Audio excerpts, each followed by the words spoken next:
Welcome to a channel tech mechanical and electrical.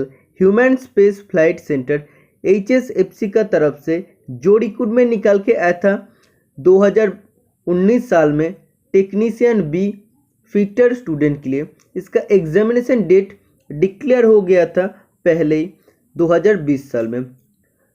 जो examination 29 मार्च 2020 रविवार को कंडक्ट होने वाला था, लेकिन कोविड का वजह से एग्जामिनेशन डेट पोस्टपोन हो गया और 2 साल बाद 22 मई 2022 में इसका एग्जामिनेशन हुआ। मतलब कल इसका एग्जामिनेशन कंप्लीटेड हुआ है। पेपर उसी डेट का है, तो आप लोग को देख के लग सकता है कि पुराना पेपर, लेकिन ये पुराना पेपर नहीं है, कल का एग्जामिनेशन का पेपर है। ठीक है, इसमें ट्रेड आप देख सकते हैं टेक्नीशियन बी फिटर। इसमें आप लोग को टोटल 1.5 घंटा का टाइम आप लोग को दिया गया था। ठीक है, 60 क्वेश्चन था और टोटल 20 पेज का क्वेश्चन पेपर था। और इंस्ट्रक्शन डिस्कस करने का इसका कुछ नहीं है, क्योंकि same to same instruction ISRO में रहता है। तो क्वेश्चन में डिस्कशन करूंगा और जितना हो सके हमसे मैं उतना ही एक्सप्लेन करूंगा। ज़्यादा टाइम वेस्ट नहीं करूंगा कि आप लोग आंसर बताए, तो इसके लिए ज़्यादा टाइम वेस्ट होता है, वीडियो 1-1.5 घंटा हो जाता है। ठीक है, सबसे पहला question, in which gauge go and no go gauges comes in the same end. कौन सा गेज में गो और नो गो एंड एक ही तरफ आता है? तो इसका राइट आंसर क्या हो जाएगा? Double ended plug gauge, option number B snap gauge, option number C progressive gauge, option number D depth gauge. इसका राइट आंसर हो जाएगा option number C progressive gauge. जो प्रोग्रेसिव गेज होता है उसका गो और नो गो एंड एक ही side में होता है। ठीक है, तो आप लोगों को क्वेश्चन पूछे जा सकते हैं, गो और नो गो एंड अगर एक ही साइड में होगा तो आप लोगों को कैसे पता चलेगा कि ये गो एंड है, ये नो गो एंड है? तो ऑलवेज गो एंड को हम लोग लॉन्गर बनाते हैं, मतलब थोड़ा सा लंबा बनाते हैं नो गो एंड का तुलना से। समझ में आ गया? तो go end is always longer than no go end. Question maximum जगह में आप लोगों को पूछे जाते हैं, गेजेस किस मेटेरियल से बनता है? एलॉय स्टील से बनता है। समझ में आ गया है? बहुत ही इंपॉर्टेंट क्वेश्चन है। Next question number 2, which one of the following parts of a universal surface gauges helps to draw parallel lines along a datum edge. निम्नलिखित में से कौन सा पार्ट यूनिवर्सल सरफेस गेज का जो डाटूम एज का साथ पैरेलल लाइन खींचने में वो मदद करता है? Option number A fine adjustment screw, option number B guide pin, option number C base, option number D rocker arm. तो इसका राइट आंसर क्या हो जाएगा? तो इसका राइट आंसर हो जाएगा option number B guide pin. Okay, तो आप सभी स्टूडेंट जानते हैं नॉर्मल सरफेस गेज भी होता है, यूनिवर्सल सरफेस गेज भी होता है। तो दोनों में क्या अंतर होता है? यूनिवर्सल सरफेस गेज का तो नीचे वाला पोर्शन होता है, भी ग्रुप उसमें कटा रहता है। ठीक है, तो भी ग्रुप क्यों कटा रहता है? भी ग्रुप कटने का पीछे कारण होता है, हम लोग सिलिंड्रिकल जॉब का ऊपर रख के भी उसका डायमेंशन को ले सकते हैं, पैरेलल लाइन हम लोग ड्रॉ कर सकते हैं। इसीलिए हम लोग नीचे भी ग्रुप को या भी स्लॉट को हम लोग काटते हैं। और एक डिफरेंट क्या होता है, इसमें फाइन एडजस्टिंग स्क्रू रहता है, जिसका मतलब हम लोग फाइन एडजस्टमेंट कर सकते हैं। ठीक है, तो क्वेश्चन आप लोग को पूछे जा सकता है कि सरफेस गेज का कौन सा पार्ट से हम लोग फाइन एडजस्टमेंट कर सकते हैं? तो फाइन एडजस्टिंग स्क्रू का मदद से हम लोग कर सकते हैं। ओके, और इसका जो स्क्राइबर पार्ट होता है नॉर्मल स्क्राइबर जैसा होता है, जो स्पिंडल का साथ, जो अब बोलते हैं ना कि सरफेस गेज है, इसका स्पिंडल का साथ स्क्राइबर कैसे फिट होता है? एक स्नैग और क्लैंपिंग नट का थ्रू वो फिट होता है। समझ में आ गया है?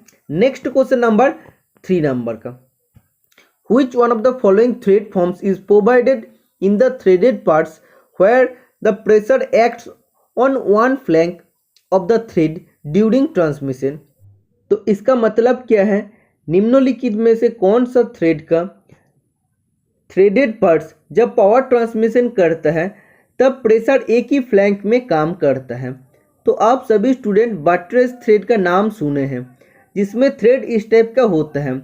एक फ्लैंक क्या होता है? वर्टिकल होता है और दूसरा 45 डिग्री होता है। तो इसमें आप लोग को क्या पता चलता है कि प्रेशर एक ही फ्लैंक पर एक काम करता है, एक ही फ्लैंक पर वो आता है, क्योंकि आप देख सकते हैं टोटल वर्टिकल रहता है और एक फ्लैंक इस टाइप का होता है। बाकी थ्रेड का क्या होता है, 60 डिग्री होता है। और जैसे शॉर्ट टूथ थ्रेड होता है उसका 3 डिग्री होता है, 30 डिग्री होता है, लेकिन इसमें ये टोटली वर्टिकल होता है, इसीलिए प्रेशर आ जाता है ये वाला फ्लैंक में। तो इस क्वेश्चन का राइट आंसर हो जाएगा बट्रेस थ्रेड, जिसमें एक ही फ्लैंक पर प्रेशर आता है पावर ट्रांसमिशन करते time. Okay, railway wagon coupling में हम लोग नाकेल थ्रेड का इस्तेमाल करते हैं। Next question number 4, fullers are used for which of the following purposes. Fuller किस कार्यों हेतु उपयोग किया जाता है? तो इसका राइट आंसर हो जाएगा नेकिंग एंड ग्रूविंग। कोई भी ऐसे एक पार्ट है, जब हम लोग को फोर्जिंग करते हैं तब गर्म करने के बाद अगर ये पार्ट को अगर हम लोग को नेकिंग और ग्रूविंग, मतलब क्या होता है, ग्रूव अगर हम लोग को इस टाइप का काटना पड़ेगा तब हम लोग क्या करेंगे, फूलर का इस्तेमाल करेंगे। या ऐसे शोल्डर बनाना पड़ेगा, ऐसे शोल्डर मतलब क्या, ये जो मेटल है इसको अगर हम लोग इस टाइप का बनाएंगे, इस टाइप का अगर बनाएंगे तो इसके लिए हम लोग क्या यूज करना पड़ेगा, हम लोग को फूलर का इस्तेमाल करना पड़ेगा। मतलब नेकिंग मतलब शोल्डरिंग टाइप का होता है, शोल्डर जैसे से बनता है, और ग्रूविंग मतलब इस टाइप का ग्रूव अगर बनाना है तो हम लोग फूलर का इस्तेमाल करते हैं। Next question number 4, the lowest possible rate of feed will give. मतलब सबसे कम अगर फीड हम लोग देते हैं तो उसमें सरफेस फिनिश किस टाइप का आता है। तो आप सभी स्टूडेंट जानते हैं फीड अगर हम लोग कम देते हैं तो सरफेस फिनिश गुड आता है, लेकिन सबसे कम अगर हम लोग फीड देते हैं, मतलब कम से भी कम, मतलब सबसे कम अगर हम लोग फीड रेट देंगे तो उसमें सरफेस फिनिश सबसे खराब आता है। सोचो ऐसे मेटल है, कोई भी एक 20 mm का मेटल है, तो उसमें अगर 0.5 हम लोग को फीड देना है तो ठीक है, लेकिन उससे भी कम है 0.005, मतलब सबसे कम अगर हम लोग फीड देंगे तो उसमें क्या होगा, सरफेस फिनिश रफ टाइप के स्टेप का आ जाएगा, टोटल गुड सरफेस फिनिश नहीं आएगा। तो अगर आप लोग को क्वेश्चन पूछा जाएगा, मतलब सबसे कम अगर पॉसिबल फीड रेट अगर हम लोग देते हैं तो उसमें क्या आएगा, तो poor surface finish right answer हो जाएगा। ओके, अगर नॉर्मल क्वेश्चन पूछता कि फीड रेट कम करेंगे तो सरफेस फिनिश क्या आएगा, तो उसमें अच्छा आएगा। ओके, 6 नंबर का क्वेश्चन में आपको पूछे जा रहा है, screw drivers use for tightening screw having star और cross groove head used in electronic equipment. तो इसमें आपको क्या पूछे जा रहा है, जो स्क्रू ड्राइवर होता है जो इलेक्ट्रॉनिक पर्पस में यूज होता है, और स्क्रू ड्राइवर क्या करता है, स्क्रू को टाइट करता है, और जिसका हेड में स्टार टाइप का रहता है या आप बोल सकते हैं क्रॉस टाइप का रहता है। तो ये कौन सा स्क्रू ड्राइवर होता है, तो इसका राइट आंसर हो जाएगा फिलिप्स स्क्रू ड्राइवर, जो इलेक्ट्रॉनिक इक्विपमेंट में यूज होता है, जिसका हेड स्टार या क्रॉस टाइप का होता है। Okay, next question number 7, the process in which surface is made smooth and uniform is known as. वो प्रक्रिया जिसमें सतह की चिकना और समान किया जाता है, मतलब कौन सा प्रोसेस में हम लोग सरफेस को यूनिफॉर्म मतलब समान और स्मूथ बनाते हैं। Option number A buffing, option number B polishing, option number C metal spinning, option number D none of the above. तो इसका राइट आंसर हो जाएगा option number B polishing. Polishing में हम लोग क्या करते हैं, पॉलिश करते हैं, सरफेस यूनिफॉर्म बन जाता है और चिकना भी बन जाता है। ओके, 8 नंबर का क्वेश्चन आप देख सकते हैं, the following is machine dry, मतलब कौन सा मेटल को हम लोग मशीनिंग करते टाइम ड्राई रखते हैं, कोई भी कूलेंट यूज नहीं करते हैं। Option number A aluminium, option number B cast iron, option number C titanium, option number D all of this above. तो इसका राइट आंसर हो जाएगा option number B cast iron. Cast iron को machining करते time हम लोग dry air का इस्तेमाल करते हैं या कोई भी कूलेंट यूज नहीं करता, आप लोग बता सकते हैं, नो कूलेंट। ओके, एल्यूमिनियम को काटने के लिए, मशीनिंग करने के लिए हम लोग केरोसिन ऑयल इस्तेमाल करते हैं। माइल्ड स्टील के लिए हम लोग इस्तेमाल करते हैं soluble oil. Next question number 9, according to Indian standard set of slip gauges has. भारतीय मानक के अनुसार स्लिप गेज कितना सेट में अवेलेबल होता है। Option number 71 piece, option number B 112 piece, option number C 81 piece, option number D 120 piece. तो इसका राइट आंसर हो जाएगा 112 पीस में अवेलेबल होता है। Okay, next question number 10, angle of BSF thread is, BSF thread का फुल फॉर्म क्या होता है? BT standard fine thread. Okay, तो इसका एंगल कितना होता है? 55 डिग्री इसका एंगल होता है। BSF थ्रेड हम लोग ऑटोमोबाइल पर्पस में, ऑटोमोबाइल व्हीकल में हम लोग यूज करते हैं। 11 नंबर का क्वेश्चन आप देख सकते हैं, capacity of lathe is expressed by, lathe machine का कैपेसिटी हम लोग कैसे एक्सप्रेस करते हैं? Option number A horse power and chuck diameter, option number B swing and distance between centre, option number C bed length and speed, spindle speed, option number D tool post size and lathe travel. तो इसका right answer हो जाएगा swing diameter and distance between centre.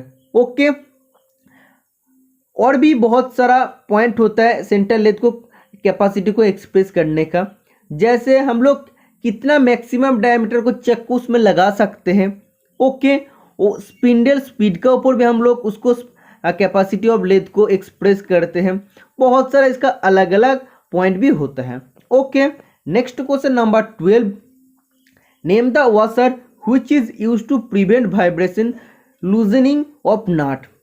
तो इसमें आपको बताया जा रहा है कौन सा वाशर जो है जो नाट को वाइब्रेशन होने का टाइम लूज होने से बचाता है। जनरली क्या होता है, कोई भी नाट अगर रहता है, सोचो कोई भी एक बोल्ट है, ओके, उसमें अगर हम लोग नाट लगा दिए, वाइब्रेशन होता टाइम वो क्या होता है, लूज हो सकता है। लेकिन कौन सा वाशर हम लोग यूज करने के बाद वो लूजनिंग होना बंद हो जाता है, लूज नहीं होता है? Plain washer, machine washer, split washer या option number D spring washer. इसका राइट आंसर हो जाएगा spring washer, option number D. 13 number का क्वेश्चन आप पढ़ सकते हैं, the uses of jigs and fixture is, jig और फिक्सर का उपयोग करने का मतलब या पर्पस क्या होता है? Facilitate development of less skilled labour for production, मतलब आप लोगों को क्या बोल रहा है कि लेस स्किल्ड लेबर आप लोग इसमें यूज कर सकते हैं प्रोडक्शन के लिए। Option number B eliminates pre machining operation like marking measuring, और जो प्री मैशिनिंग ऑपरेशन होता है, मैशिनिंग करने से पहले जो ऑपरेशन हम लोग करते हैं, मार्किंग मेजरिंग करते हैं, तो उसको हम लोग एलिमिनेट मतलब उसको हम लोग निकाल सकते हैं या उसको हम लोग बाद दे सकते हैं। Okay, option number C reduces manual handling operation, manual जो हम लोग हैंडलिंग करते हैं ऑपरेशन को, उसको भी हम लोग रिड्यूस कर सकते हैं, कम कर सकते हैं। Option number D all of the above. तो इस क्वेश्चन का राइट आंसर हो जाएगा ऑल ऑफ द अबव। ठीक है, क्योंकि जिग और फिक्सर यूज करके क्या होता है, कोई भी अगर कम स्किल वाला आदमी है ना, कम दक्षता वाला आदमी है, वो भी काम को कर सकते हैं इजीली, और इसके लिए भी टाइम भी बहुत ज़्यादा बच जाता है, और pre machining operation marking measuring भी करना नहीं पड़ता है। इजीली हम लोग अगर उसमें जिग में लगा देते हैं तो हम लोग ऑपरेशन इजीली कर सकते हैं, और मैनुअल हैंडलिंग ऑपरेशन को हम लोग कम कर सकते हैं। तो 13 नंबर का क्वेश्चन राइट आंसर हो जाएगा ऑप्शन नंबर डी। 14 नंबर का क्वेश्चन में आपको पूछे जा रहा है, the best position to hold the job in the vice when filing is, जब हम लोग फाइलिंग करते हैं तो जॉब को होल्ड करने का सही पोजीशन क्या होता है? आर्म लेवल, बाहु स्तर, option number B elbow level, कोहनी स्तर, option number C eye level, नेत्रो स्तर, option number D shoulder level, कंधा स्तर। तो इसका राइट आंसर हो जाएगा option number B elbow level आप लोग का होना चाहिए, जिसका मैक्सिमम हाइट कितना होना चाहिए? 106 सेंटीमीटर होना चाहिए। ओके, 15 नंबर का क्वेश्चन आप देख सकते हैं, while normalising the component should be cooled by, जब हम लोग नॉर्मलाइजिंग करते हैं तो जिस वर्कपीस का हम लोग नॉर्मलाइजिंग कर रहे हैं उसको हम लोग कैसे ठंडा करते हैं? Option number A dipping in water, water में हम लोग उसको निमज्जन करते हैं। Option number B forced air, मतलब प्रबलित वायु दे के। Option number C quenching in oil, oil में उसको हम लोग डुबा के। Option number D in still air to room temperature, सामान्य तापमात्रा या तापमान में स्थिर वायु। तो इसका राइट आंसर हो जाएगा ऑप्शन नंबर डी। जब हम लोग नॉर्मलाइजिंग करते हैं तो वर्कपीस को हम लोग स्टील एयर मतलब रूम टेम्परेचर में हम लोग उसको रख देते हैं। ओके, तो नॉर्मलाइजिंग क्या होता है? तो the process of removing internal defects और refine the structure of steel component is called normalizing. मतलब सोचो कोई भी एक वर्कपीस है, सोचो कास्टिंग किया हुआ वर्कपीस है या फोर्जिंग किया हुआ वर्कपीस या कोई भी एक हार्डेंड वर्कपीस है, तो उससे अगर इंटरनल डिफेक्ट को मतलब स्ट्रेस और स्ट्रेन को हटाना है और उसका स्ट्रक्चर को इंटरनल स्ट्रक्चर को डिफाइन करना है, तो डिफाइन करने के लिए जो प्रोसेस हम लोग करते हैं उसको बोलते हैं नॉर्मलाइजिंग प्रोसेस। इसका मदद से क्या होता है, नॉर्मलाइजिंग करने का पर्पस क्या होता है, जो मेटल है इस मेटल का हम लोग फाइन ग्रेन साइज बना सकते हैं। ओके, और फोर्जिंग कास्टिंग करने का कारण हम लोग क्या होता है उसका बीच में जो इंटरनल स्ट्रेस रहता है, इंटरनल स्ट्रेस और स्ट्रेस को हम लोग रिमूव कर सकते हैं और उसका डक्टिलिटी को हम लोग कम कर सकते हैं और उसका रैपिंग जो होता है, जो उसका अब बोल सकते हैं कि बेंड होने का जो या रैप जैसे रैपिंग बोलता है ना, मतलब वो बेंड होने का जो चांसेस है उसको भी हम लोग कम कर सकते हैं। ठीक है, तो नॉर्मलाइजिंग प्रोसेस यही होता है। तो नॉर्मलाइजिंग प्रोसेस में हम लोग क्या करते हैं, नॉर्मलाइजिंग प्रोसेस में हम लोग मेटल को हीट करते हैं, उसका बाद हम लोग उसको स्टील एयर में रख देते हैं, मतलब रूम टेम्परेचर में रख के उसको हम लोग धीरे धीरे ठंडा करते हैं।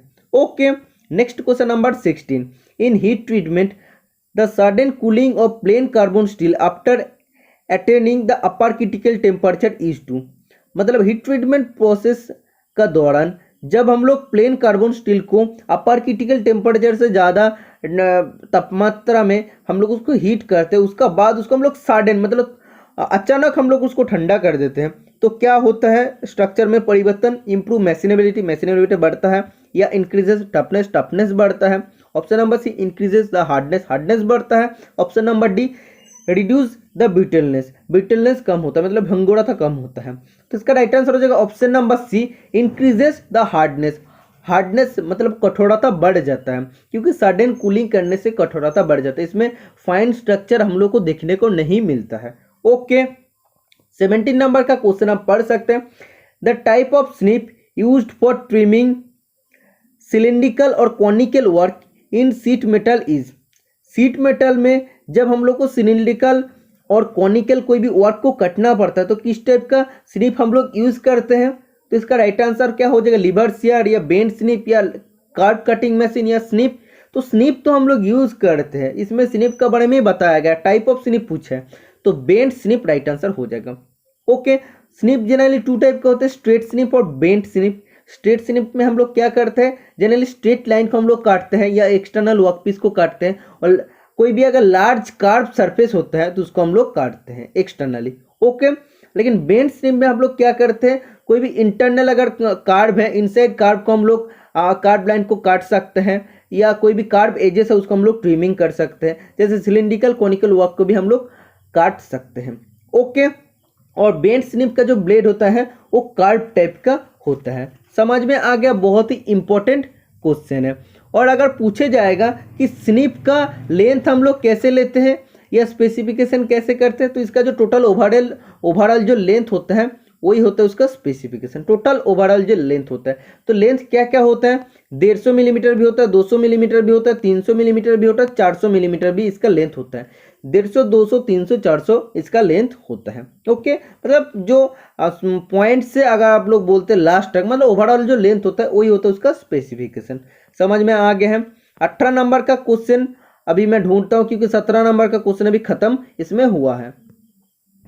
Next question number 18, grade 1 slip gauges are used in, grade 1 slip gauge कहाँ पे यूज होता है, तो सबसे पहले आप लोग को जान लेना चाहिए स्लिप गेज का टोटल कितना ग्रेड होता है। इंडियन स्टैंडर्ड का हिसाब से टोटल 4 ग्रेड होता है। क्या क्या होता है, 00, 0, उसके बाद ग्रेड 1, उसका बाद होता है grade 2।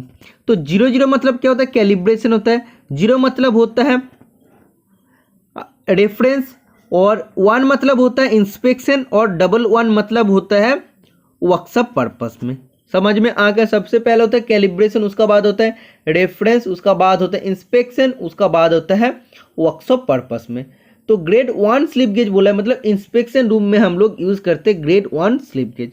Okay, next question number 19, maintenance consist of the following action, maintenance किस किस चीज़ से बना हुआ होता है, मतलब किस किस चीज़ को हम लोग मेंटेनेंस कह सकता है।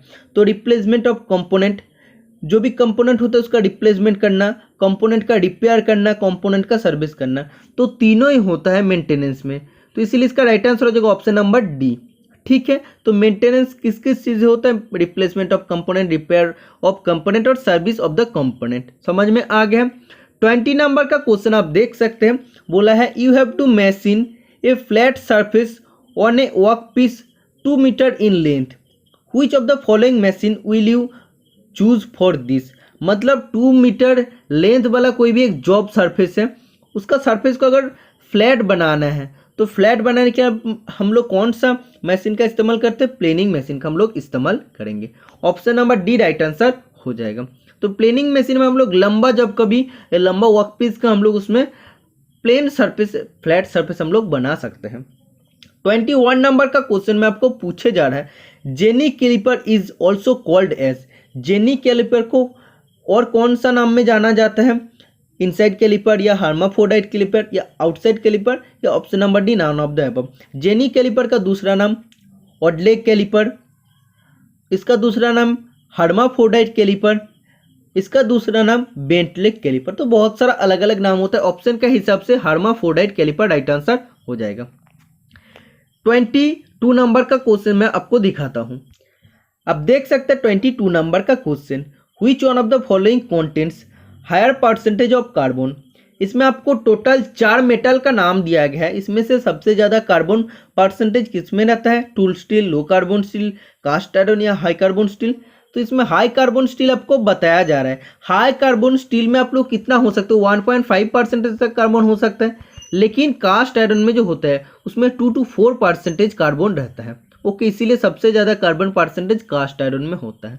ओके, इसीलिए ये बहुत ज़्यादा हार्ड होता है और इसमें ये भी बहुत ज़्यादा ब्रिटल होता है। ओके, 23 नंबर का क्वेश्चन आप देख सकते हैं, size of tapping drill for M10 into 1.5 thread is. तो इसमें M10 का मतलब क्या, 1.5 का मतलब क्या? 1.5 मतलब होता है पिच ऑफ द थ्रेड, 10 मतलब होता है मेजर डायमीटर और M मतलब होता है मेट्रिक में। ओके, तो इसमें आपको टैप ड्रिल साइज निकालने के लिए बोला है, TDS निकालने के लिए बोला है। तो क्या हो जाएगा? Major diameter -2 into depth. Okay, तो जनरली अगर थंब रूल में होता तो हम लोग क्या करते, मेजर डायमीटर माइनस पिच को निकाल देते। तो 8.5 अगर ऑप्शन में रहता तो उसको राइट आंसर मानते, लेकिन नहीं है। तो मेजर डायमीटर 10 है, -2 इंटू डेप्थ। तो डेप्थ क्या होता है? डेप्थ आपको करना पड़ेगा 0.6134 इंटू पिच। पिच क्या है? 1.5। तो इसको अगर कैलकुलेशन करेंगे तो 8.17 राइट आंसर आ जाएगा। समझ में आ गया है? 24 नंबर का क्वेश्चन आप देख सकते हैं, spot facing is done to. Spot facing हम लोग क्यों करते हैं? तो आप लोग नाम सुने, काउंटर सिंकिंग, काउंटर बोरिंग नाम सुने हैं। जैसे काउंटर सिंकिंग में हम लोग क्या करते हैं, कोई भी अगर ऐसे होल है, प्रीवियसली ड्रिल्ड होल है, उसका फ्रंट पोर्शन को हम लोग चैम्फर बना देते हैं। तो जैसे काउंटर सिंकिंग रिवेट होता है, स्क्रू होता है, उसमें इजीली सीट कर सकते हैं, बैठ सकते हैं। ओके, काउंटर बोरिंग में क्या करते हैं, सॉकेट हेड स्क्रू को एकोमोडेट करने के लिए, सहायता देने के लिए, स्थान देने के लिए काउंटर बोरिंग करते हैं। स्पॉट फेसिंग में हम लोग क्या करते हैं, ऐसे जैसे फ्लाई कटर होता है, मिलिंग मशीन में हम लोग फ्लाई कटर यूज करके स्पॉट फेसिंग करते हैं। लेद मशीन में भी हम लोग स्पॉट फेसिंग कर सकते हैं। ओके, लेकिन मिलिंग मशीन में जब करते हैं तो फ्लाई कटर का हम लोग इस्तेमाल करते हैं। तो ऐसे टूल यूज करके क्या होता है, सोचो कोई भी एक ऐसा होल है, ठीक है, उसका फ्रंट पोर्शन को हम लोग स्क्वायर टाइप का बना देते हैं। तो make surface flat so that the bolt head can have proper seating. तो बोल्ट हेड किस टाइप को होता है, इस टाइप को होता है, फ्लैट होता है। तो उसको स्थान देने के लिए जो हम लोग एक स्क्वायर सीटिंग बनाते हैं तो उसको क्या बोलते हैं, उसको बोलते हैं स्पॉट फेसिंग। ओके, तो हम लोग मिलिंग मशीन में भी कर सकते हैं और लेद मशीन में भी हम लोग इसको कर सकते हैं। इसमें 25 नंबर का क्वेश्चन में पूछा जा रहा है, permanent deformation of material with respect to time due to constant load and variable temperature is known as. तो इसमें आपको पूछे जा रहा है कंटिन्यूअस या कांस्टेंट लोड और वेरिएबल टेम्परेचर का वजह से विथ सम रिस्पेक्ट टाइम, मतलब कुछ टाइम में, मतलब एक निर्दिष्ट टाइम में कांस्टेंट लोड और वेरिएबल टेम्परेचर का वजह से क्या होता है, मटेरियल परमानेंटली डिफॉर्मेशन हो जाता है, मतलब उस टोटली परमानेंट वो फैल जाता है। तो उस प्रॉब्लम को क्या बोलते हैं, तो इस डिफॉर्मेशन मतलब आप लोग बोल सकते हैं उसको विकृति होता है। ओके, तो परमानेंटली जो विकृति होता है उसको क्या कहते हैं, उसको कहते हैं क्रीपी। ठीक है, तो option number C is the right answer हो जाएगा। बहुत ही इंपॉर्टेंट क्वेश्चन है, ये बेल्ट चैप्टर का या पावर ट्रांसमिशन चैप्टर का क्वेश्चन है। तो बेल्ट में क्या होता है, कांस्टेंट लोड और वेरिएबल टेम्परेचर होता है, क्योंकि बेल्ट ऑलवेज में फ्रिक्शन होता है बेल्ट और पुली के बीच में, और एक विथ रेस्पेक्ट टू टाइम, मतलब कुछ टाइम में, निर्दिष्ट टाइम में क्या होता है, बेल्ट का परमानेंट डिफॉर्मेशन हो जाता है, विकृति हो जाता है, उसको बोलते हैं क्रीप। ठीक है, तो आप लोग स्लिप और क्रीप का नाम सुने हैं बेल्ट चैप्टर में, तो क्रीप इसको कहते हैं। ओके, तो अभी मैं कंप्लीट किया 25 नंबर का क्वेश्चन। इसका बाद मैं आप लोग को लेके चलता हूं 26 नंबर में क्वेश्चन में। The heat treatment process which is used to increase the toughness और reduce brittleness is.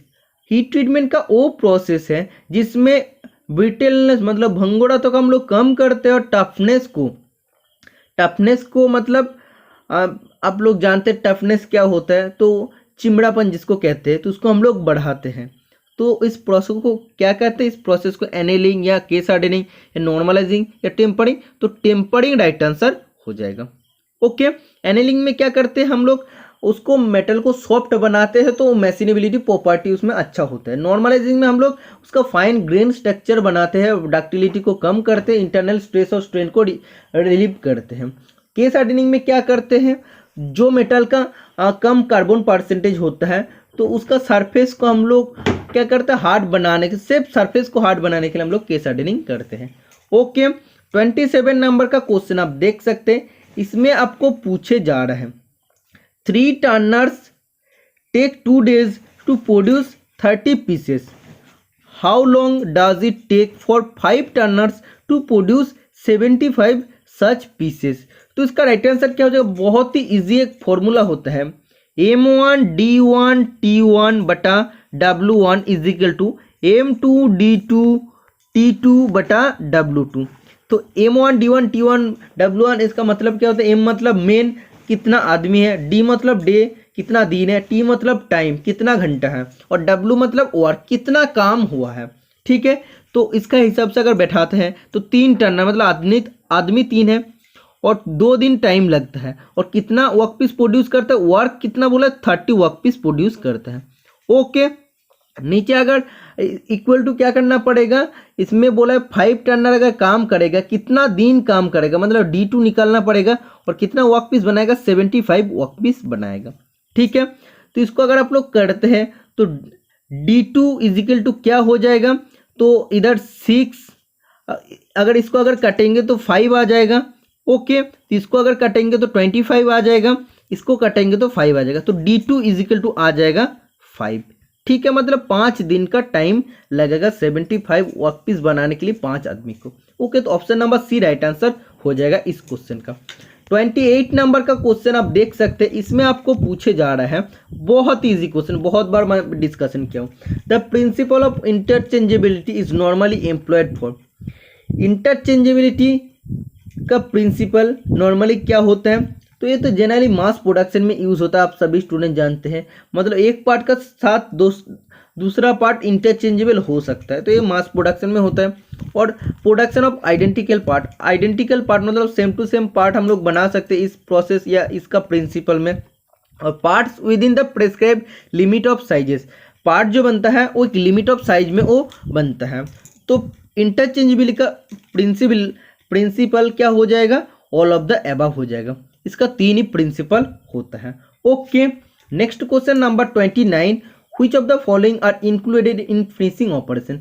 Finishing operation में कौन सा ऑपरेशन इंक्लूड होता है, polishing and lapping, option number B honing and welding, option number C coating and milling, option number D moulding and plating.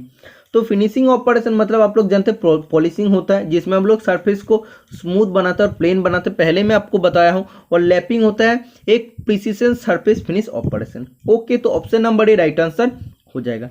30 number का question आप देख सकते हो, what is the function of A soldering iron. Soldering iron का function क्या होता है soldering process में, तो इसका राइट आंसर हो जाएगा, इसका फंक्शन होता है जो सोल्डर होता है, सोल्डर को हीट करता है और उसको मेल्ट करता है। मतलब सबसे पहले क्या होता है, सोल्डर को, जो सोल्डर होता है, सोल्डर मतलब क्या होता है, जो बनता है लीड और टीन से। ओके, तो उसको मेल्ट करता है। तो option number C right answer हो जाएगा। सोल्डरिंग आयरन का सबसे पहला काम होता है सोल्डर को मेल्ट करना, पिघलना, और जिस मेटल में हम लोग को सोल्डरिंग करना है उसको हीट करना। समझ में आ गया है? सोचो, इधर अगर हम लोग को सोल्डरिंग करना है तो इस मेटल को हीट करते हैं और जो सोल्डरिंग होता है सोल्डर को वो मेल्ट करते, पिघालते हैं। ओके, 31 नंबर का क्वेश्चन आप देख सकते हैं। What is the cutting angle of general purpose drill? General purpose drill में कटिंग एंगल कितना डिग्री होता है? ऑप्शन नंबर है 118 degree, 116 degree, 110 degree, 112 degree.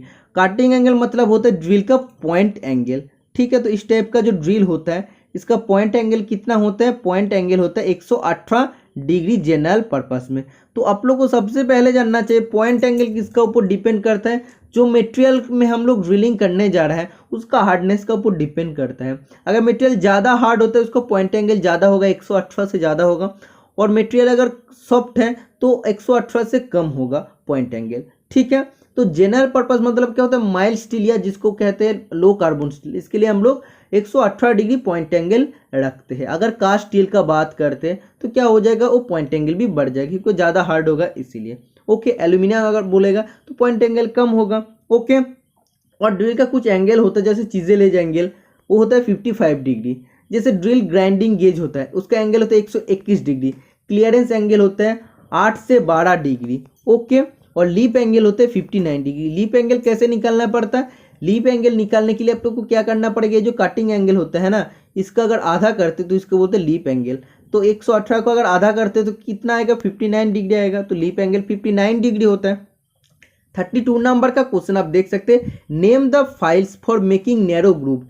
Narrow group बनाने के लिए हम लोग कौन सा फाइल का इस्तेमाल करते हैं? Knife edge file, square file, round file या ट्रायंगुलर फाइल? तो इसका राइट आंसर हो जाएगा ऑप्शन नंबर है नाइफेज फाइल। नाइफेज फाइल का क्रॉस सेक्शन एक शार्प ट्रायंगल होता है, शार्प ट्रायंगल होता है। ओके, और हम लोग नैरो ग्रुप बनाने के लिए जिसका एंगल मोर देन 10 डिग्री होता है, तो मोर देन 10 डिग्री अगर कोई भी नैरो ग्रुप है उसको अगर उसमें अगर फाइलिंग करना पड़ता है तब हम लोग नाइफेज फाइल का इस्तेमाल करते हैं। राउंड फाइल का क्रॉस सेक्शन क्या होता है? सर्कुलर क्रॉस सेक्शन होता है, और कोई भी सर्कुलर अगर होल रहता है या कोई भी प्रोफाइल रहता है तो उसको बड़ा करने के लिए हम लोग राउंड फाइल का इस्तेमाल करते हैं। और स्क्वायर फाइल का हम लोग इस्तेमाल करते हैं तो इसका स्क्वायर क्रॉस सेक्शन होता है, और कोई भी अगर स्क्वायर होल होता है, स्क्वायर अगर कोई भी होल है तो उधर फाइलिंग करने के लिए, कोई भी स्क्वायर कॉर्नर है या कोई भी इंटरनल स्क्वायर कॉर्नर है तो उधर फाइलिंग करने के लिए हम लोग स्क्वायर फाइल का इस्तेमाल इसमें करते हैं। 33 नंबर का क्वेश्चन आप देख सकते हैं। इसमें आपको पूछे जा रहा है which one of the following mechanical properties enable a metal to be made into thin sheet. मतलब मेटेरियल का कौन सा एक मैकेनिकल प्रॉपर्टी होता है जिसमें हम लोग मेटेरियल को थिन शीट में, पतला पतला शीट में बना सकते हैं? हार्डनेस, टफनेस, मेलेबिलिटी या डक्टिलिटी? तो इसका राइट आंसर हो जाएगा option number C, malleability. Malleability property के माध्यम में क्या होता है? मटेरियल को हम लोग हैमरिंग या रोलिंग करके पतला पतला शीट में बना सकते हैं। ओके, तो जब भी हैमरिंग और रोलिंग करेंगे तो ये परमानेंटली क्या होता है? इसको फैल जाता है, अलग अलग स्प्रेड हो जाता है और थिन शीट में बन जाता है। एक एग्जाम्पल क्या होता है? जैसे लीड होता है एक malleable material. Okay, next question number 34। तो इसमें आपको पूछे जा रहा है एक मैथ का question, x plus 2y equal to 8 और 2x plus y equal to 7। इसमें x और y का वैल्यू क्या होगा? तो सबसे पहले कोई भी एक चीज़ को एक करना पड़ेगा, चाहे x या चाहे y को। तो मैं x को एक करने के लिए पहला जो इक्वेशन है इसमें हम लोग 2 से मल्टीपल करते हैं। तो क्या हो जाएगा? 2x plus 4y is equal to 16, और इसमें नीचे आ जाएगा 2x plus y equal to 7। इसमें अगर साइन चेंज करेंगे तो क्या हो जाएगा? Minus minus minus. ओके, तो 2x plus 2x minus 2x cut जाएगा, इधर 3y हो जाएगा equal to 9। y equal to क्या हो जाएगा? y इजिकल टू हो जाएगा 3। y का वैल्यू 3 आ गया, तो इधर पहला जो इक्वेशन है x plus 2y equal to 8। तो x प्लस 2y मतलब क्या होता है? 2 इंटू 3 हो जाएगा, y का वैल्यू 3 इजिकल टू 8। तो x इजिकल टू आ जाएगा 8 माइनस 6 इजिकल टू 2। तो x का वैल्यू 2 और y का वैल्यू 3। तो option number A right answer हो जाएगा इसमें। 35 नंबर का क्वेश्चन आप देख सकते हैं। लिमिट फिट टॉलरेंस चैप्टर का क्वेश्चन है जो मैं बहुत बार डिस्कशन किया हूँ आप लोगों के साथ। इसमें आपको होल साइज दिया गया है जिसमें बेसिक साइज 25, अपर डिविएशन आपको दिया गया है 0.02 और लोअर डिविएशन प्लस 0.00। शाफ्ट का बेसिक साइज 25, इसका लोअर डिविएशन आपको दिया गया है -0.025 और अपर डिविएशन -0.005। इसमें मैक्सिमम क्लियरेंस पूछा है। मैक्सिमम क्लियरेंस में क्या फॉर्मूला होता है? मैक्सिमम क्लियरेंस इक्वल होता है मैक्सिमम साइज ऑफ होल, या बोल सकते हैं maximum limit of hole minus minimum limit of shaft होता है। ओके, तो इसका क्या निकालने का फॉर्मूला होता है? मैक्सिमम लिमिट ऑफ होल कैसे निकाल सकते हैं? तो होल ऐसे होगा, इसका बेसिक साइज 25। ओके, तो मैक्सिमम लिमिट क्या हो जाएगा? Basic size plus maximum deviation. तो मैक्सिमम डिविएशन मतलब अपर डिविएशन। ओके, तो बेसिक साइज 25, अपर डिविएशन क्या है 0.02, पहले आप देख सकते हैं 0.02। ओके, तो 25.02 हो जाएगा। तो मैक्सिमम लिमिट ऑफ होल हो गया। और मिनिमम लिमिट ऑफ शाफ्ट क्या हो जाएगा? इसमें basic size minus lower deviation देना पड़ेगा। लोअर डिविएशन कितना है? 0.025 है, मतलब ये सबसे कम है इसीलिए लोअर डिविएशन हो जाएगा। तो इधर हो जाएगा 24.075। ओके, तो इसमें मैक्सिमम क्लियरेंस निकालने के लिए क्या करना पड़ेगा? 25.02 25.02 माइनस 24.075, इसको अगर करेंगे तो इसका राइट आंसर आ जाएगा option number D 0.045 millimetre. Okay, 36 number का क्वेश्चन आप देख सकते हैं। इसमें आपको पूछे जा रहे हैं 0.5 मीटर रेडियस वाला एक सॉलिड स्फीयर है, उसका वॉल्यूम क्या हो जाएगा? तो volume of it solid sphere of radius 0.5 metre. तो इसका फॉर्मूला तो है 4/3 into pi r cube. Okay, तो इसमें 4/3 इंटू पाई को पाई रखना पड़ेगा और आर क्यू मतलब आर का वैल्यू हाफ, तो क्यू मतलब 3 बार लिखना है। ओके, तो क्या हो जाएगा? 2 से 2 कट जाएगा, टोटल 4 कट जाएगा, तो पाई/6 मीटर क्यूब राइट आंसर आ जाएगा। तो ऑप्शन नंबर बी आप देख सकते हैं राइट आंसर हो जाएगा। क्योंकि पहले में क्या पूछा गया? पहले में बोला है पाई/6 मीटर स्क्वायर, लेकिन पाई/6 मीटर स्क्वायर नहीं होगा, वॉल्यूम बोला इसलिए मीटर क्यूब राइट आंसर हो जाएगा। तो option number B right answer है। ओके, 37 नंबर का क्वेश्चन में आपको पूछे जा रहा है a train runs for 30 minutes at the speed of 80 kilometre per hour and the next 30 minute at a speed of 90 kilometre per hour, then the average speed is. तो इसमें आपको पूछे जा रहा है एक ट्रेन है जो पहला आधा घंटा में 30 मिनट में 80 किलोमीटर पर आवर स्पीड में गए हैं, तो आधा घंटे में कितना जाएगा? अगर किलोमीटर अब एक घंटे में अगर 80 किलोमीटर जाता है तो आधा घंटा में कितना जाएगा? 40 किलोमीटर जाएगा। Distance is equal to 40 kilometre हो गया। और सेकेंड में कितना बोले? सेकेंड आधा घंटा में हुआ 90 किलोमीटर पर आवर में गया है, तो एक आधा घंटे में कितना जाएगा? 45। तो डिस्टेंस टोटल 85 आ गया। और टाइम टोटल कितना हो रहा है? 30 मिनट 30 मिनट 1 घंटा हो रहा है। टाइम इज इक्वल टू 1 घंटा हो गया है। ओके, तो स्पीड निकालने का फॉर्मूला क्या होता है? डिस्टेंस बटा टाइम। तो 85/1 क्या हो जाएगा? 85 किलोमीटर पर आवर। तो average speed 85 kilometre per hour right answer हो जाएगा। नेक्स्ट क्वेश्चन नंबर 38, इसमें आपको पूछे जा रहा है after threading a hole by a tap it was found that the crest of the thread was not formed completely. This defect is due to। जब हम लोग टैप का मदद से होल का अंदर थ्रेड बनाते हैं, सोचो कोई भी एक जॉब है, इसका बीच में हम लोग को थ्रेड बनाना है। ओके, तो थ्रेड बनाने के लिए हम लोग को टैप यूज़ करना पड़ेगा क्योंकि इंटरनली थ्रेड बना रहा है। तो इससे पहले हम लोग को क्या करना पड़ता है? जो वर्कपीस होता है, सोचे ऐसे वर्कपीस का बीच में होल बनाना पड़ता है। तो जो होल बनाते हैं उसको हम लोग क्या बोलते हैं? टैप ड्रिल साइज बोलते हैं। ओके, तो उसको तो हम लोग कैलकुलेशन करके निकालना पड़ता ना कि टैप साइज अगर 10 होता है, मतलब थ्रेड करने के बाद अगर मेजर डायमीटर 10 होता है तो टैप ड्रिल साइज कितना होगा?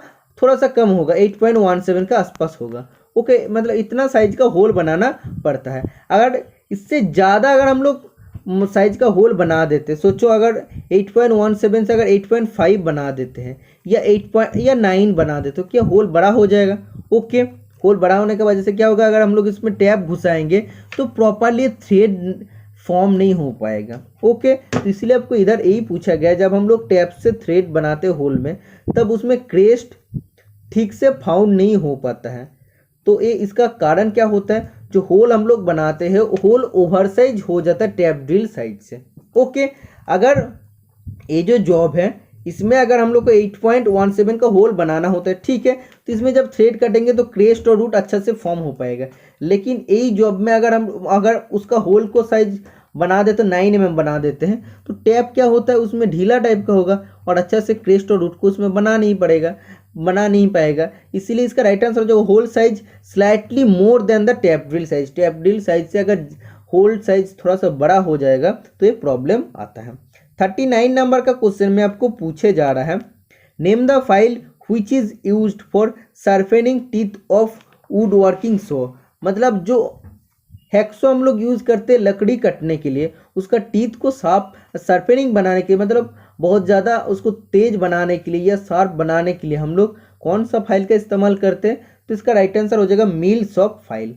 मिलशॉप फाइल क्या होता है, फ्लैट होता है और इसका स्क्वायर या राउंड एजेस होता है और जो सिंगल कट में अवेलेबल होता है। Okay, next question number 40, which one of the following tool is used to align the holes to be riveted.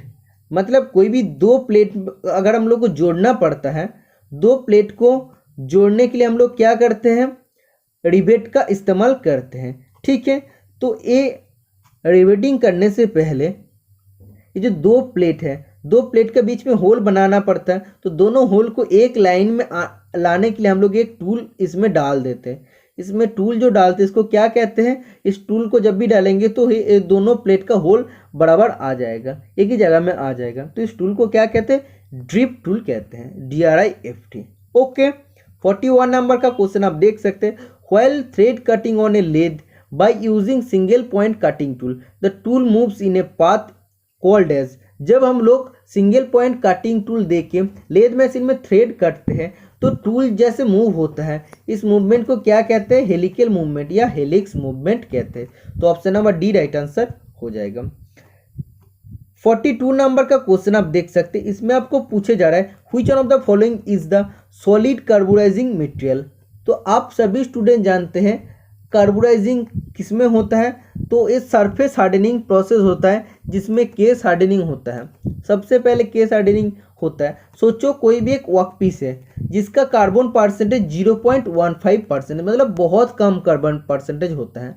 Okay, इतना कम कार्बन परसेंटेज में हम लोग उसको डायरेक्टली हीट ट्रीटमेंट नहीं कर सकते, मतलब हार्डनिंग, एनेलिंग, नॉर्मलाइजिंग और जिसको कहते हैं टेम्परिंग नहीं कर सकते हैं, ठीक है। तो डायरेक्ट हीट ट्रीटमेंट अगर नहीं कर पाएंगे तो उसको हम लोग क्या करेंगे, उसको हार्ड भी नहीं बना पाएंगे क्योंकि इसमें कार्बन परसेंटेज बहुत ही कम है, 0.15% कार्बन, मतलब ये कार्बन परसेंटेज कम है, मतलब ये बहुत ज़्यादा नरम है। इससे अगर कोई भी टूल को अगर हम लोग बनाएंगे तो ये क्या होगा, बहुत नरम होगा, तो ये इजीली क्या हो जाएगा, डिस्ट्रॉय हो जाएगा, इसमें स्क्रैच वगैरह आ जाएगा, खराब हो जाएगा। तो इसको अगर कठोर बनाना होता है तो हीट ट्रीटमेंट हम लोग डायरेक्टली नहीं कर सकते, तो क्या करेंगे, हम लोग करते हैं सरफेस हार्डनिंग प्रोसेस, मतलब सिर्फ सरफेस को हम लोग हार्ड बनाते हैं। तो सरफेस हार्डनिंग प्रोसेस 4 टाइप का होता है, जैसे केस हार्डनिंग होता है, नाइट्राइडिंग होता है, इंडक्शन हार्डनिंग होता है, फ्लेम हार्डनिंग होता है। ओके, तो केस हार्डनिंग में क्या होता है, देखो इसमें कार्बन परसेंटेज 0.15%, मतलब बहुत कम है, लेकिन डायरेक्ट हीट ट्रीटमेंट करना होता है तो मिनिमम 0.4% कार्बन होना ही चाहिए, तो इसमें 0.15% कार्बन है। तो सबसे पहले केस हार्डनिंग करने के लिए इसका कार्बन परसेंटेज को बढ़ाना पड़ेगा, तो सरफेस में हम लोग कार्बन ऐड करते हैं, मिनिमम 0.9% तक कार्बन उसमें ऐड करते हैं।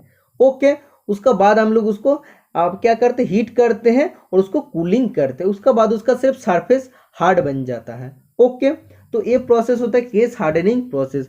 तो सिर्फ हम लोग इसमें इसका जो सरफेस होता है उसमें कार्बन ऐड करते हैं, अंदर जो कोर होता है उसमें ऐड नहीं करते, तो सिर्फ सरफेस हार्ड हो जाता है, अंदर जो कोर पोर्शन होता है वो सॉफ्ट रह जाता है। ओके, समझ में आ रहा है ना। तो इसमें आपको पूछे जा रहा है कार्बोराइजिंग जो होता है, तो मतलब जो पहले हम लोग कार्बन ऐड कर रहे हैं सरफेस में, इसको कार्बोराइजिंग प्रोसेस होता है, मतलब कार्बन हम लोग उसमें डाल रहे हैं, तो उसमें 3 प्रोसेस में करते हैं, सॉलिड कार्बोराइजिंग होता है, या जिसमें आप लोग बोलते हैं पैक कार्बोराइजिंग, लिक्विड कार्बोराइजिंग होता है, गैस कार्बोराइजिंग होता है। ओके, तो सॉलिड कार्बोराइजिंग या पैक कार्बोराइजिंग में क्या क्या होता है, तो पैक कार्बोराइजिंग में सबसे पहले एक सूटेबल मेटल बॉक्स हम लोग लेते हैं। ओके, उसका अंदर जो पीस को सरफेस का हार्डनिंग बनाना है उसको हम लोग डाल देते हैं। उसका बाद क्या करते हैं, जो सूटेबल मेटल बॉक्स होता है उसका लीड को, ढकना को हम लोग लगा देते हैं। उसका बाद हम लोग उसको फायर क्ले बॉक्स से फायर क्ले ब्रिक से हम लोग क्या करते हैं, या फायर क्ले जो ब्रिक्स होता है उसको हम लोग टोटली उसको लगा देते, उसको ऊपर लगाते हैं और उसका वायर देके उसको हम लोग बांध देते हैं। तो ऐसे टाइट करके हम लोग बांधते हैं कि उसमें कोई भी कार्बन उसमें से बाहर निकाल ना सके और कोई भी बाहर से एयर उसमें जा नहीं सके। ओके, तो इसका बीच में क्या दे देते हम लोग, इसमें कार्बोनाइजिंग या कार्बोनेशियस मेटल दे देते। क्या दे देते, जैसे हम लोग इस इधर क्या बोला आपको, सॉलिड कार्बोनाइजिंग मटेरियल के हिसाब से क्या क्या यूज़ करते, वुड यूज़ करते, लेदर यूज़ करते हैं और चारकोल यूज़ करते, ये सब हम लोग दे देते हैं। ठीक है, तो उसका बाद हम लोग क्या करते हैं, एक एनर्जाइजर का हिसाब से हम लोग यूज़ करते हैं सोडियम कार्बोनेट हम लोग इसमें यूज़ करते हैं। वो बेरियम कार्बोनेट होगा। ठीक है, तो बेरियम कार्बोनेट हम लोग इसमें यूज़ करते। बेरियम कार्बोनेट क्या करता है, एनर्जाइजर का हिसाब से काम करता है, तो ये प्रोसेस को और भी तेज कर देता है। तो पहले से मैं एक बार आपको प्रोसेस बता देता हूँ। एक सूटेबल मेटल बॉक्स होता है, उसमें जिस मेटल को सरफेस का हार्ड बनाना उसमें डाल देते हैं। उसका बाद हम लोग का जो मेटल होता है, आप बोल सकते हैं जैसे सॉलिड कार्बोनाइजिंग मटेरियल बोला, जैसे वुड, बोन, लेदर, चारकोल होता है, इसमें हम लोग डाल देते हैं। उसके बाद एनर्जाइजर के हिसाब से बेरियम कार्बोनेट हम लोग उसमें दे देते हो, प्रोसेस को फास्ट कर देते हो। उसमें क्या होता है, सरफेस को हार्ड बना देते हैं, क्योंकि सरफेस में हम लोग कार्बन ऐड किए हैं। और बाकी पोर्शन में हम लोग क्या करते हैं, बाकी पोर्शन में हम लोग सूटेबल पेस्ट लगा देते हैं और कभी कभी हम लोग कॉपर से प्लेटिंग भी कर देते हैं। इसीलिए क्या होता है, सिर्फ सरफेस हार्ड होता है, बाकी जाएगा सॉफ्ट रह जाता है। ओके, ये होता है आप लोग का सॉलिड कार्बोनाइजिंग मटेरियल। तो सॉलिड कार्बोनाइजिंग मटेरियल के हिसाब से हम लोग क्या यूज़ कर सकते हैं, तो टोटल 4 होता है, वुड, बोन, लेदर और चारकोल, लेकिन ऑप्शन में चारकोल है तो चारकोल राइट आंसर हो जाएगा। Next question number 43, for grinding carbide material dash is used. Carbide material का ग्राइंडिंग करने के लिए कौन सा मटेरियल से बना हुआ व्हील हम लोग यूज़ करते हैं, aluminium oxide wheel, silicon carbide wheel, diamond wheel या कोडेंडम व्हील। तो इसका राइट आंसर हो जाएगा option number C, diamond wheel हम लोग यूज़ करते हैं कार्बाइड मटेरियल को ग्राइंडिंग करने के लिए। 44 नंबर का क्वेश्चन आप देख सकते हैं, the purpose of levelling bolt use to. Levelling bolt का उद्देश्य क्या होता है, तो इसका राइट आंसर हो जाएगा adjust the height of the machine. Levelling मतलब क्या होता है, उसको लेवल करता है, तो मशीन का हाइट को एडजस्ट करने के लिए हम लोग लेवलिंग बोल्ट का इस्तेमाल करते हैं।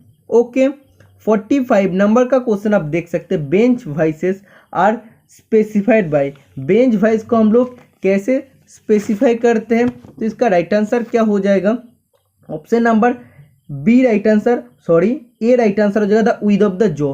तो इसका जो 2 जॉ होता है, एक होता है मूवेबल जॉ और एक होता है फिक्स जॉ, तो उसका जो विड्थ होता है उससे हम लोग बेंच वाइस का साइज को स्पेसिफाई करते हैं। जैसे बेंच वाइस में मिनिमम होता है 150 मिलीमीटर।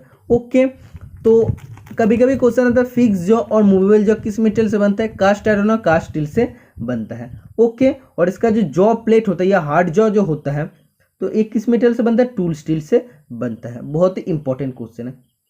46 नंबर का क्वेश्चन आप देख सकते हैं, which work holding device support A round job while drilling the job on A drilling machine. जब ड्रिलिंग मशीन में हम लोग कोई भी एक राउंड जॉब को ड्रिलिंग करते हैं, तो राउंड जॉब को सपोर्ट करने के लिए कौन सा होल्डिंग डिवाइस हम लोग वर्क होल्डिंग डिवाइस यूज़ करते हैं, तो option number B right answer हो जाएगा, V block, clamp, bolts and packing pieces हम लोग यूज़ करते हैं।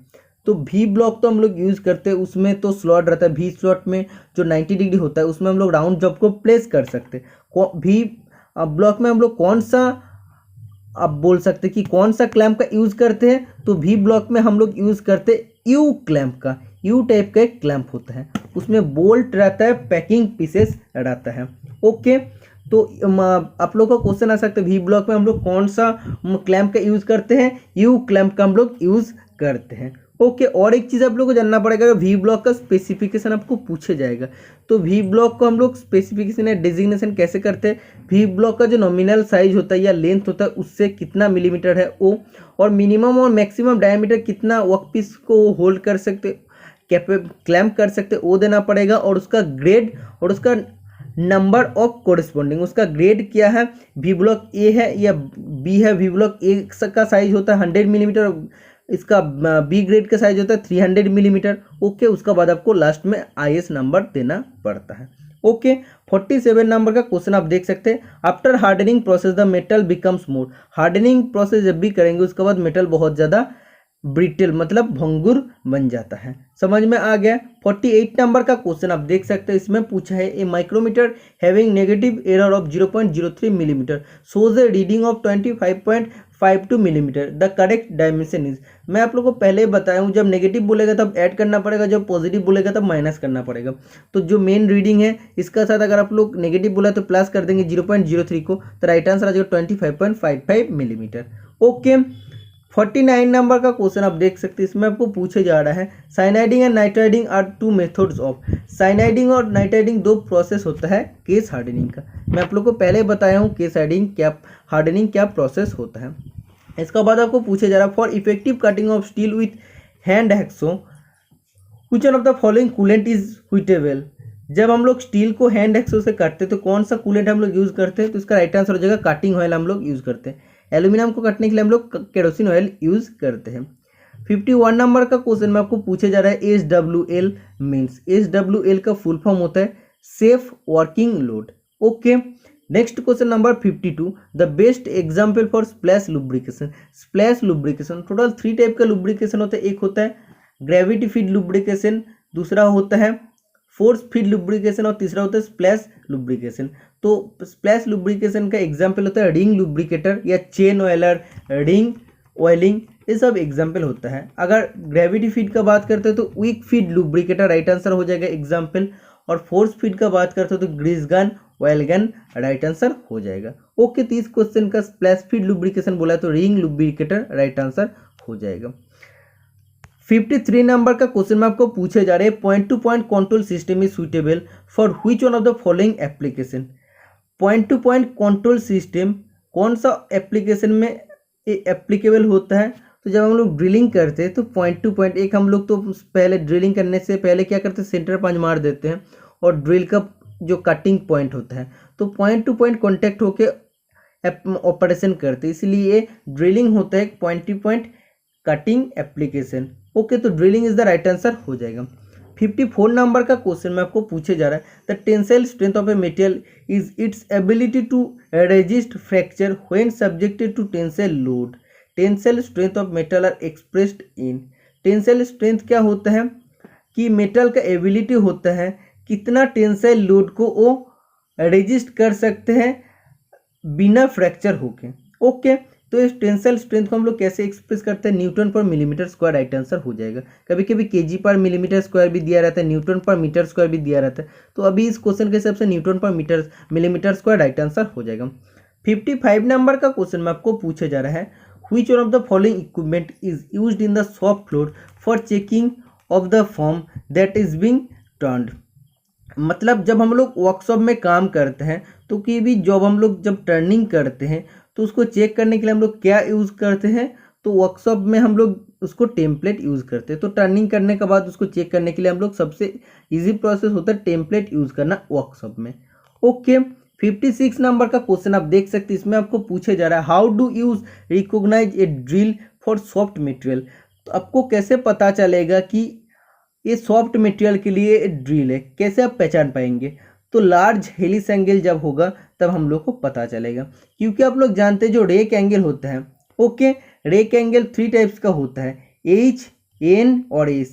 H होता है हार्ड और ट्रेनासियस मटेरियल के जिसका हेलिक्स एंगल होता है 10 to 13 डिग्री, मतलब ज़्यादा हार्ड होता है इसका हेलिक्स एंगल सबसे कम होता है 10 to 13 डिग्री।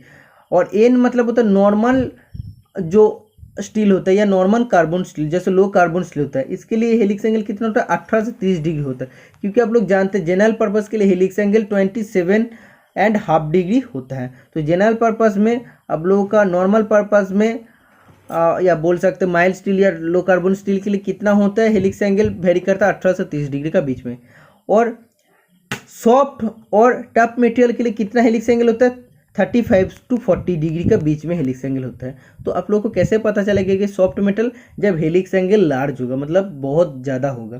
तो option number A right answer हो जाएगा। Okay. Next question number 57, which one of the following operation can be done on A slotting machine. Slotting machine में हम लोग कौन सा ऑपरेशन कर सकते हैं, तो हम लोग कर सकते हैं इंटरनल ग्रूव। इंटरनल कोई भी ग्रुप होता है उसको हम लोग काट सकते हैं। तो option number B right answer हो जाएगा। 58 नंबर का क्वेश्चन में आपको पूछे जा रहा है, which one of the following groups of properties enables the manufacture of chain hook from wrought iron. Wrought iron से हम लोग चेन हुक को बनाते हैं, तो कौन सा प्रॉपर्टी रॉट आयरन में रहता है, इसीलिए हम लोग चेन हुक बनाते हैं। तो इसका राइट आंसर जो मेलेबिलिटी होता है, डक्टिलिटी होता है, टफनेस रहता है, इसीलिए। तो option number D right answer हो जाएगा। 59 नंबर का क्वेश्चन जो है पहले मैं आप लोगों को डिस्कशन कर दूँ। For general purpose A bench wise is fixed at A height of. तो जनरल पर्पस में बेंच वाइज को कितना हाइट में फिक्स करते हैं, 106 सेंटीमीटर हाइट में फिक्स करते हैं, या अप्रोक्स 1 मीटर में हम लोग फिक्स करते हैं। ओके, 60 नंबर का क्वेश्चन और आज का क्लास का last question, you have to file an aluminium block to a smooth finish, which one of the following cut of file is most suitable. तो एक एल्यूमिनियम ब्लॉक है, उसको अगर स्मूथ फिनिश देना है तो कौन सा कट ऑफ फाइल हम लोग यूज़ करेंगे, तो सिंगल कट फाइल हम लोग यूज़ करेंगे, क्योंकि इसमें फिनिश अच्छा आता है डबल कट का तुलना से। ओके, डबल कट में हम लोग हार्ड मेटेरियल को फाइलिंग कर सकते हैं, जैसे स्टील होता है। ओके, कर्व कट में हम लोग सॉफ्ट मेटेरियल को काट सकते हैं, लेकिन इसमें डीपर कटिंग एक्शन होता है। और रफ्स कट में क्या होता है, रफ्स कट में हम लोग वुड लेदर को इसमें से काट सकता है। ओके, रफ्स कट फाइल का जो शेप होता है हाफ राउंड होता है, उसका जो टीथ होता है ट्रायंगुलर टीथ होता है। तो टोटल 60 क्वेश्चन इस क्लास का मैं प्रॉपर और एग्जैक्ट आंसर मैं आप लोग को बता दिया हूँ। वीडियो अगर आप लोग को पसंद है तो चैनल को सब्सक्राइब करके रखना, चैनल को ऐसे आगे बढ़ाते रहना। आज के लिए इतना ही, मिलते हैं नेक्स्ट वीडियो में। Ta ta bye bye.